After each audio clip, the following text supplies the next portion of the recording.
नमस्कार दोस्तों, स्वागत है आपका इन्फोविडियोफिन चैनल पर। आज हम बात करेंगे महाकुंभ 2025 में वीआईपी संस्कृति बनाम आम श्रद्धालुओं की स्थिति के बारे में।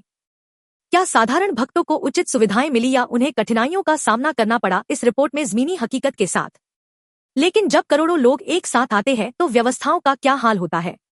महाकुंभ हमेशा से भक्ति, आस्था और आध्यात्मिकता का पर्व रहा है, लेकिन 2025 के महाकुंभ में वीआईपी संस्कृति ने अलग ही तस्वीर पेश की। खास लोगों के लिए विशेष सुविधा दी गई जहां वे बिना किसी कठिनाई के गंगा स्नान कर सके। वीआईपी के लिए विशेष व्यवस्था, प्राइवेट गेट और घाट। वीआईपी लोगों के लिए अलग घाट बनाए गए जहां आम जनता को जाने की अनुमति नहीं थी।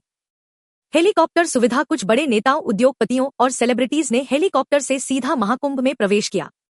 विशेष सुरक्षा, वीआईपी घाटों के चारों ओर पुलिस और प्रशासनिक सुरक्षा तैनात थी।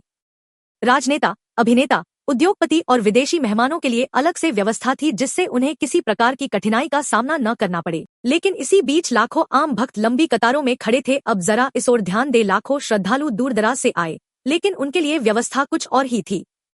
आम जनता को हुई समस्याएं।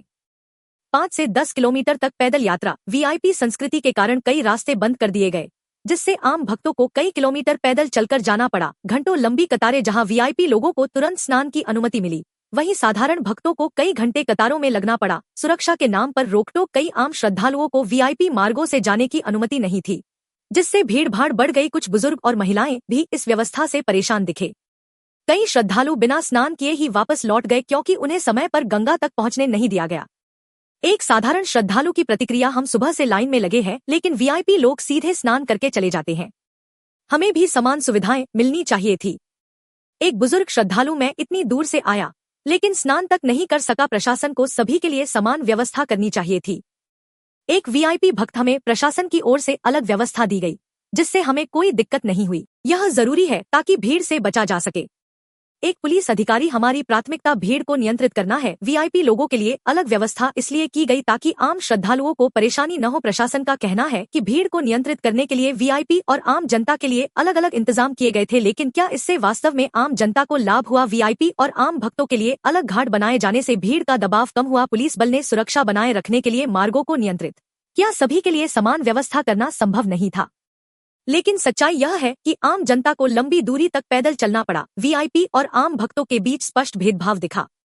कई श्रद्धालुओं को स्नान के लिए उचित समय नहीं मिल पाया। तो दोस्तों, ये थी महाकुंभ 2025 में वीआईपी संस्कृति और आम जनता की वास्तविक स्थिति। सवाल उठता है कि क्या इस तरह के भेदभाव की कोई जरूरत थी? क्या श्रद्धा और भक्ति में भी आम और खास का अंतर होना चाहिए? आपका क्या कहना है? क्या महाकुंभ में सभी को समान अधिकार मिलने चाहिए? क्या वीआईपी संस्कृति आम जनता के अनुभव पर भारी पड़ रही है? क्या प्रशासन को और बेहतर व्यवस्थाएं करनी चाहिए थी?